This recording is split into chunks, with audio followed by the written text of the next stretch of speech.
Welcome to the Anti-Aging Podcast, where age is a state of mind and aging is a treatable condition. And now, here is your host, Dr. Teri Fisher. Hello, and welcome to episode number 2 of the Anti-Aging Insights Podcast. If you listen to the very first episode, then you know that I'm Teri Fisher, and I am your guide to this whole anti-aging journey. And in this episode number 2, we have our very first guest, and this is a very special person. This is none other than the medical director of the Anti-Aging Laser and Medical Clinic in Vancouver, none other than Dr. Gidon Frame. And you may have heard me talk about this in the last episode. Dr. Frame was actually one of my very first preceptors when I was a medical student about 20 years ago. So there's this really fun, really cool connection between him and I. And now we both get to work together at the Anti-Aging Clinic, which is fantastic. So in this podcast, we tackle this big concept of anti-aging. At least I should say, scratch the surface of the big concept of anti-aging. Dr. Frame goes on to describe some of his experience in the field of anti-aging. He talks about the fact that anti-aging is actually a misnomer, and I'll let you hear his thoughts on that. He does, however, say that the science of anti-aging has been investigated for at least 25 years, focusing on the biology of aging and the diseases of aging. And while there's a lot known about aging in other species, there's still a lot that we don't know about human aging. Dr. Frame talks about how disease prevention can extend our lifespan, and that in itself is a way that we can anti-age.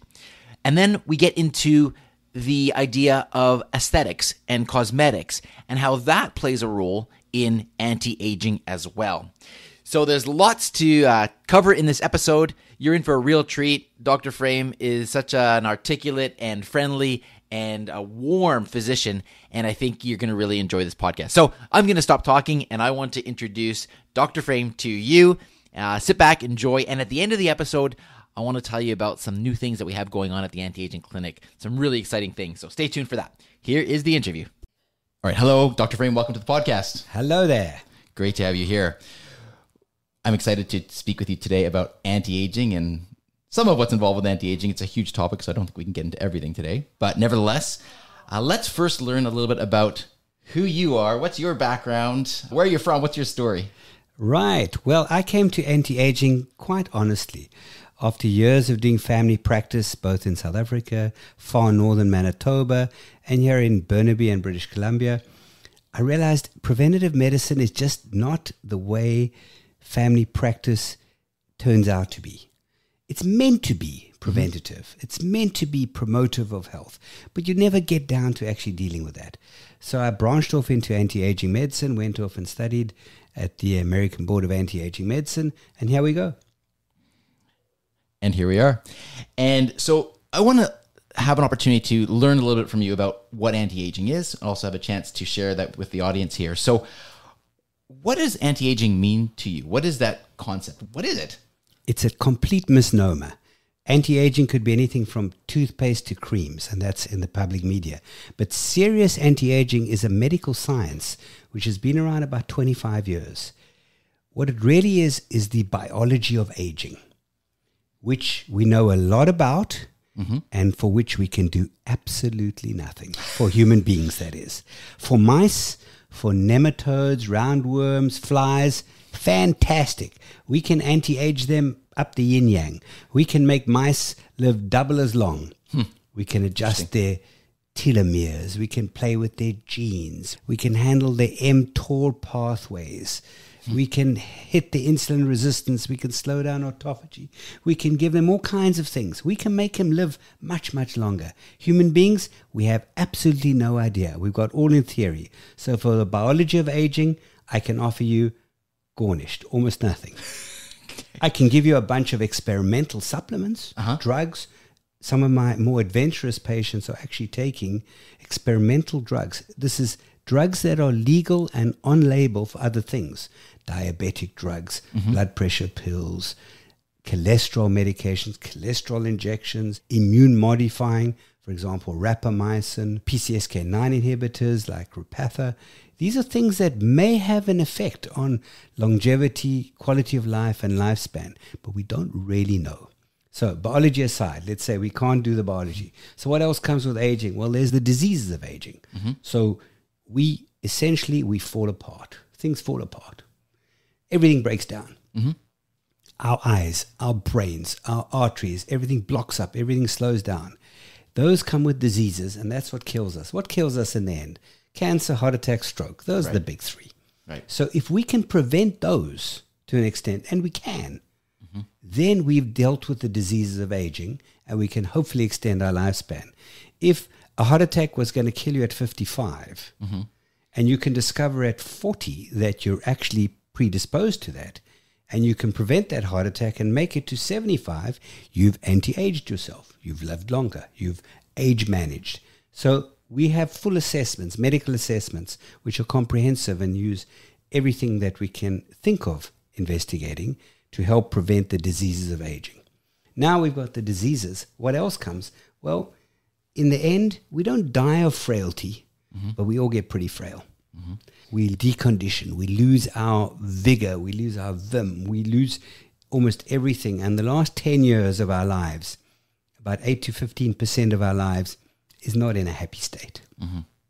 If we can improve that in your 40s, 50s, 60s, 70s, and improve your chances of not becoming frail, improve your diet, your lifestyle, your exercise regime, your bones, your muscles, your joints, your skin, and work on preventing degeneration of those and even maybe improving them, then we're talking about anti-aging in reality.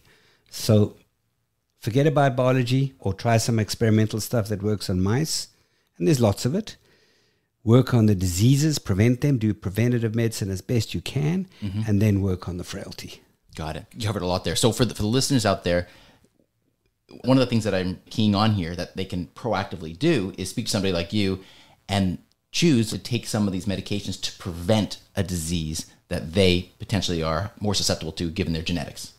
Absolutely. Okay. And I think that's a very actionable thing that someone could do. Right. The prime example of that is metformin. Metformin is a diabetic drug. Usually doctors will prescribe it when your diabetes is really bad. Yes. Not when it's just warming up. The first 10, 15 years, your blood sugars haven't even gone up. Your insulin's going up, but your blood sugars haven't. Then comes the blood sugars going up. And then after another 10, 15 years of that, it gets so high that now it's time for metformin. Right. They found metformin it makes animals live longer. Great. But it might do that for humans as well. So it's probably our best candidate. And there's actually a great study targeting aging with metformin that's happening at the moment as we speak in the States. And we will find out in a few years' time if it really is an anti-aging drug. Oh, that's interesting. Fantastic. What about theories of anti-aging? This is another topic that we were speaking about. Well, there are so many of them, and they usually apply to animals. And we can help you translate some of those theories into something that you can do on an experimental basis. But it's a bit of a wing and a prayer. But there are a number of them. Metformin fits into some of those theories.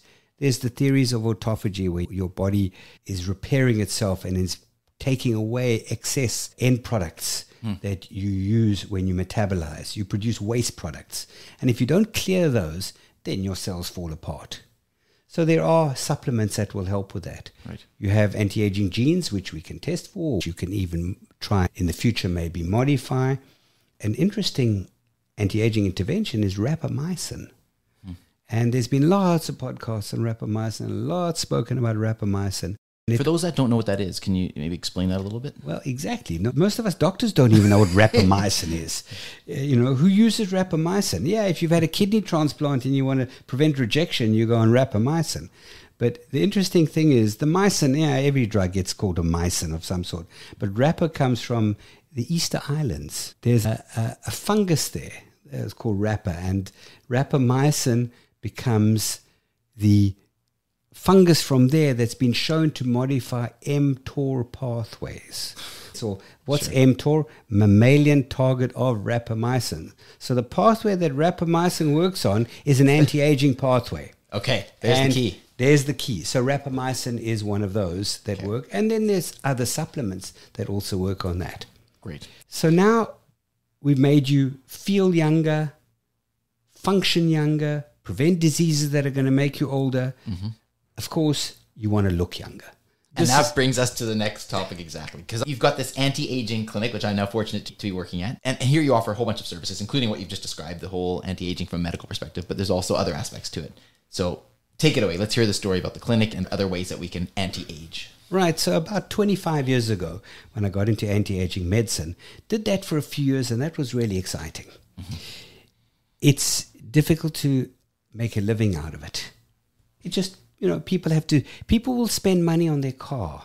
Mm-hmm. They'll buy new ski equipment. They'll buy tires for their car. They'll drop $1,000 in a flash. No problem. Yes. Ask them to spend $1,000 on their own health. Not sure I want to do that. So we have the committed few that are really keen and they come to us for the medical side. But in the anti-aging world, going to conferences, we noticed that it was a new focus on anti-aging cosmetics. Mm-hmm. And that was 20 years ago it started to come. And my wife's the visionary. I'm just the doctor. I see the patients. I help them with their medical stuff. I investigate. I inject. I make you look beautiful, make you look younger, make you look less tired. But who's got the vision of the clinic? That'd be the wife. Nadine, she spotted that this was a niche, that this was going. And so we started to transition. And luckily we did. Because 20 years ago, the field of cosmetics, what was there? There was Botox and there was Restylane. There was not much available. And there were 1 or 2 lasers. So, of course, we bought those, started up a clinic at Kerrisdale, outgrew that over the next 10, 15 years, moved to our beautiful new location here in Kitsilano, expanded, got more staff, more injectors, more doctors, more nurses. And here we are today. We offer the full gamut of non-surgical. From all the types of injectables, the fillers, the botulinum toxins, the platelet-rich plasma, the regenerative stuff, the injection of growth factors, the lasers and machines and ultrasound and radiofrequency devices that can make you smoother, better tone, tighter. All 3, the holy grails, and not just the face. We're talking about the neck, the hands, the body. You want to build muscle? We have a machine that'll build muscle. You want to reduce fat? We have 2 machines that'll take away fat. You want to grow hair? We can grow hair. You want better erections, better vaginal control? We have machines for those too. Unbelievable. It's a real pleasure to be here. I've had the opportunity to spend some time with you here, and the clinic's incredible, the staff's incredible, and like you say, there's so many different services here. I think for the sake of time here, unless you have anything else to add to that, I think it might be a good place to wrap up, and maybe you can just share with the listeners, if they've heard something that is intriguing to them or they want to learn more about that, what's the best way to get in touch with you or to approach us for these services? Easiest way, Google either Dr. Frame, anti-aging, or anti-aging Vancouver, anti-aging Kitsilano, and you'll see our clinic. That's the simplest way. Just Google, or you can phone us, 604-261-9121. We're everywhere. We're on Instagram, Facebook, TikTok, etc. But simple, just Google anti-aging Vancouver. There we go. Fantastic. Well, I want to take a moment and just thank you for spending some of your time chatting with us today so we can all learn a little bit more about anti-aging. I really appreciate it. And I'm sure we're going to have you on here many more times over the next months. It was fun to be here, and thank you. And it's a pleasure working with you, Terry. Thanks so much. There you go. I hope you enjoyed that interview. As you can hear, there is so much that goes into the concept of anti-aging, and we will definitely have to explore more of this in the coming episodes of the Anti-Aging Insights podcast. Thanks again to Dr. Frame. And of course, if you want to reach out to Dr. Frame, please do so through the clinic. As he mentioned, we have information about how you can reach the clinic on our website at antiagingvancouver.com. Now, I did put out the little teaser at the beginning of the episode that we have something very exciting going on at the clinic. And in fact, we have not 1, not 2, but 3 new machines that are available only in very select clinics in Vancouver, in North America for that matter. We have a brand new machine that targets hair growth, which is non-invasive, no injections. We have another machine that is brand new called Aviclear, which is for acne. And we have a third machine, the Secret Pro, which is an incredible laser, a CO2 laser that can do resurfacing like no other laser can. And so we are really excited to be able to offer these as well. So if you're interested in learning more about those, then please reach out to us as well through the clinic. Now remember, with the launch of the podcast, we actually have our third episode live as well. Right now, we have launched the first 3 episodes all at the same time. And this episode is with Dr. Frame's wife, Nadine Frame, the CEO of Anti-Aging. And she talks about the consultation. What is it like to have a consultation at the Anti-Aging Clinic? What goes into that? What kind of questions will you be asked? And how can you best prepare for consultation so that you can work with the team and come up with your own personalized, customized treatment plan for whatever it is that you want to work on in your anti-aging journey. Once again, thank you for tuning in. I really appreciate that. It's always a pleasure to bring you this information. I hope you learned something. I hope you can take something away from this. And I hope that you'll reach out to any of us at the clinic. You can always reach out to me at the clinic as well, or through my personal website at drterifisher.com. Until next time, stay well, and I'll talk to you soon. Thanks for listening to today's episode of the Anti-Aging Podcast. Stay tuned to discover more of the latest news, treatments, technologies, and developments in non-surgical cosmetic and anti-aging medicine. For more inspiration, to access the show notes, or to book an appointment with Dr. Fisher, Dr. Frame, or any of the other anti-aging professionals, please visit our website at antiagingvancouver.com. Until next time, stay inspired and live life well.